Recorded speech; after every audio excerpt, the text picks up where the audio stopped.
Hey guys, welcome back. Today we're going to talk about Royal Caribbean's unlimited dining plan. Is Royal Caribbean's unlimited dining plan unlimited? Is Izumi included? How does it work? Can I go every day? I'm going to explain all of this so you're informed before you purchase this dining plan. So maybe you're here because you're a brand new cruiser and you're just as confused as I am about Royal Caribbean's dining plans. And for all my veteran cruisers, you might want to take note of some of the fine print regarding Royal Caribbean's unlimited dining plan. Just when you thought you knew, you don't.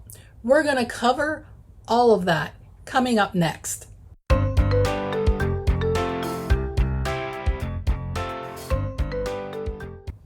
I think many of us have sadly come to the terms that our days of an all-inclusive cruise are well behind us, as it relates to some of the top cruise lines that most of us are sailing out of the US. As I was checking out cruises this morning, I was ready to push the button on this unlimited dining package. Wow, I thought, we're going on a new ship, and for this price, we can eat wherever we want for dinners every night. And on sea days, we can go to specialty dining restaurants for lunch too. Now, I have done the 3-night dining package before, but unlimited would open up our options, so I thought. So my excitement quickly faded as I scrolled down and read more about this unlimited dining plan. Let me explain why. The unlimited dining package for my 7-night sailing on the Oasis is currently on sale for $329.99 per adult. That's 30% off. Now, it could possibly go down to 35% off on Black Friday, and if it does, I could just cancel it and buy it again at the lower price. But these prices vary based on your sailing and the date of your sailing, so you have to check those details. So what's included? 7 dinners at select restaurants, or there may be an upcharge that applies. Also, I would get 3 lunches on sea days, only at these select restaurants, or spending limitations would apply. So as mentioned and shown here in this overview, you pay one price and enjoy specialty dining every night of your sailing, plus lunches at specialty restaurants on sea days. In addition, you could get a discount off a bottle of wine, which may or may not be of value to you. So far, so good, right? I'm in. Well, my excitement didn't last too long because as I kept reading, I noticed that this unlimited dining package is not so unlimited. You're going to get charged extra for many specialty dining options that you choose. I'm so confused as to why Royal Caribbean calls this an unlimited dining plan. To me, unlimited means you pay one price and everything is included. But not here. Not with Royal. Let me show you what I mean. Bullets 2 and 3, these limit your total dollar amount based on which restaurant you choose. I'm not quite sure how that's unlimited. And it doesn't stop there.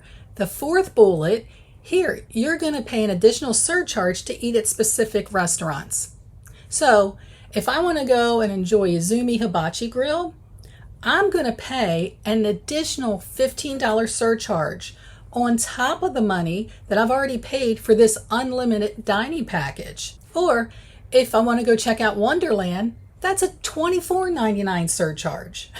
I don't get it. How is this unlimited? I don't see it. Maybe they should just list the specialty restaurants that are included 100% and call that the unlimited dining plan.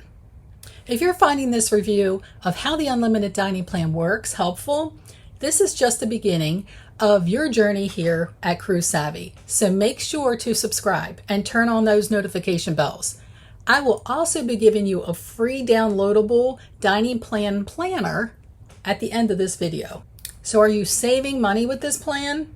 So I actually sat down and tried to find a foolproof way to figure this one out for you guys.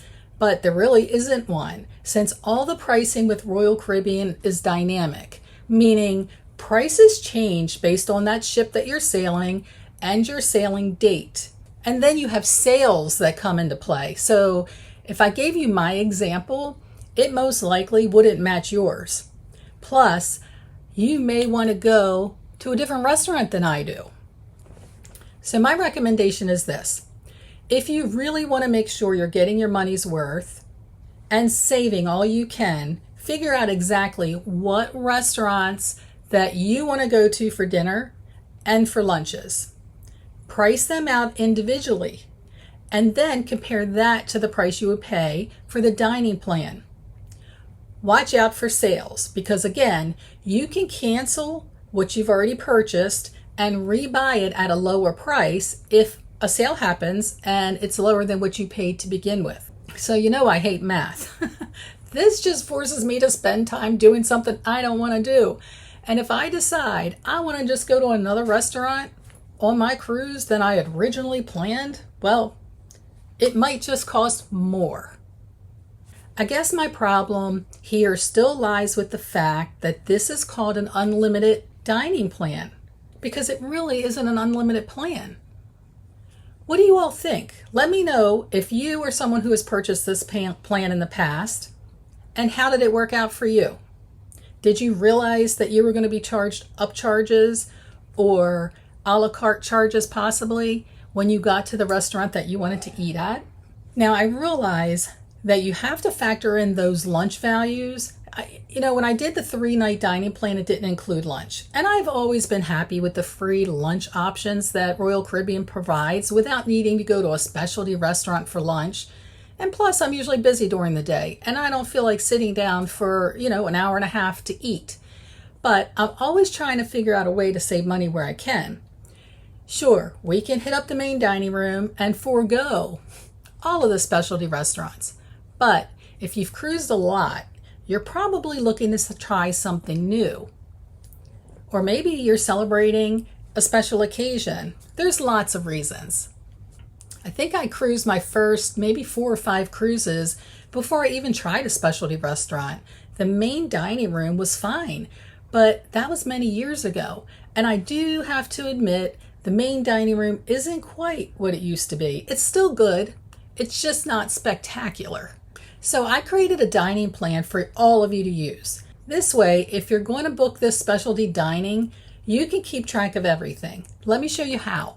Typically, I fill this out without the times before I leave for my cruise. And then I take it with me. And when I get on board, I quickly go right to a specialty dining restaurant so I can make those reservations. And I can write it all down on this paper. And I won't forget where I'm supposed to be and on what day.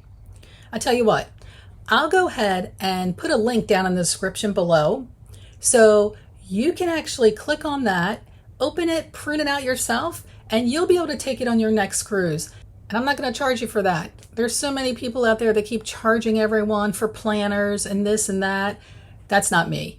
I'm going to share it with you guys, and I hope you guys have a wonderful cruise and you do the right thing in regards to this dining plan.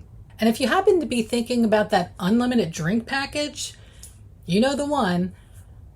I'm going to put a link as well to the video that I did on that, which we do break down all the cost. So if you're trying to do the math, I think I've done a lot of it for you. Be sure to watch that one next. So thanks for hanging out with me today, and I hope wherever you are, you're having a wonderful time. I hope this helped you guys make a decision, at least to know, look at that fine print, so you're not charged unexpectedly when you get on your cruise. I'll see you guys next week. Happy sailing.